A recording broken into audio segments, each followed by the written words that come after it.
This episode of Star Trek, The Omega Glory, had a history of rejection. It was originally written by Gene Roddenberry early on in the history of the show. NBC produced the pilot The Cage and made an unprecedented request for a second pilot. The Omega Glory, Mud's Women, and Where No Man Has Gone Before were all considered as a second pilot. Omega was shelved, and Where No Man went into production with Mud's Women following soon after. It wasn't until the second season that Omega was dusted off and rewritten and rejected again. Twice more, in fact. Once by the NBC execs and once by Star Trek's co-producer, Bob Justman. But there was no keeping a mediocre script down. It does have some fascinating political analogies for its time and some excellent action sequences. So here is The Omega Glory.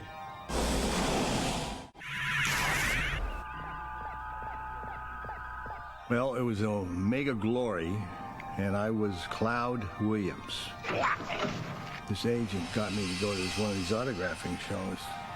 I couldn't remember that I was signing these autographs Clyde Williams.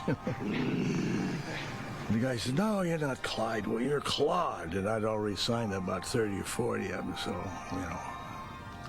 that's about what I remember. But I do remember that. It was kind of a thrill to do that show because I hadn't done any of those. I'd done mostly Westerns, and I think I got the part because I looked good in the bearskin. And I could mum the lines out. I plaguely iron neck to flagon. Of course, they modulated my voice, so I didn't have to worry too much about it. Yangs, Yanks, Spock, Yankees. Combs. Communists. He was a leader of a bunch of Yangs, which were supposedly Yankees. And they were the Yings and the Yangs. The Yangs were the Chinese communists, and we were in conflict with them all the time. It would mean they fought the war your Earth avoided.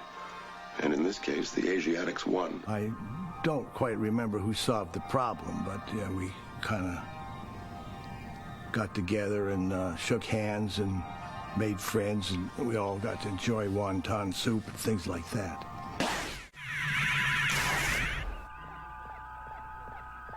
The impact of the show was something other, because my little boy had swallowed the key to his toy. So all the time when I wasn't on the set, I was at the hospital because we were waiting to see if he was going to pass the damn thing or not. And if not, they're going to have to cut him open and take it out. So, my main concern at that time was not on the set. And I remember sitting with my wife, and we were running lines at the hospital. So, you're not getting the number one Trekkie here. We'll have you out in a minute. One can observe a little continuity problem in this episode. Omega's rulers, the Combs, declare themselves to be 1,000 years old, even though intergalactic travel has only been around for 200 years. Also, there's a funny play on words within the Omega Glory. The Combs were considered the communists. The Yangs were the Yankees.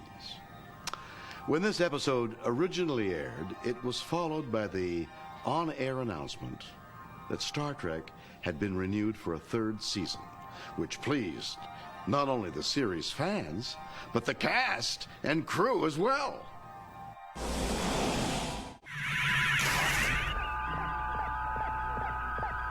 We did a couple of war stories that explored the issues of should we be there?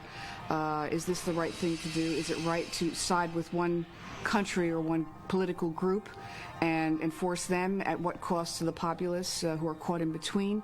We can admit that we're killers, but we're not going to kill today. That's all it takes. Knowing that we're not going to kill.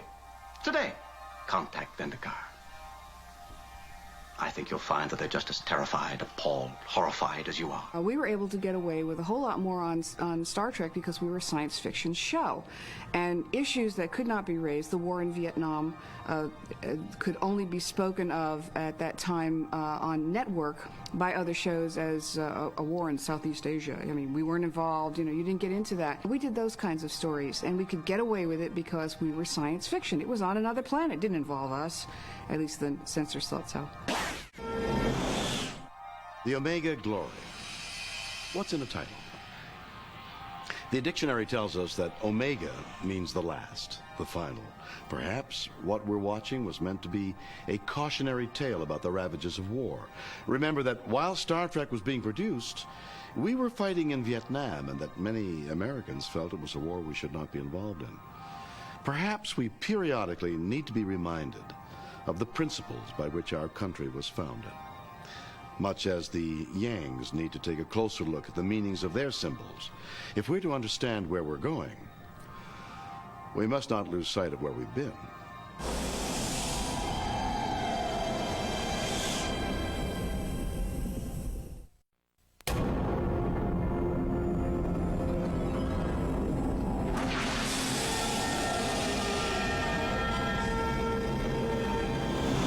Star Trek was made financially possible by what Gene liked to call the similar worlds theory.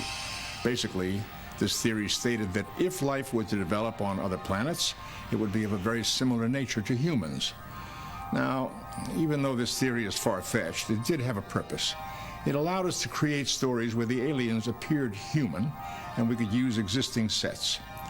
By and large, our viewers accepted this premise, but there was one episode that took the similar worlds theory to an unlikely extreme: the Omega Glory. When Gene Roddenberry was given the go-ahead to produce a second pilot for Star Trek, he came up with several ideas. And the one that got made was Where No Man Has Gone Before.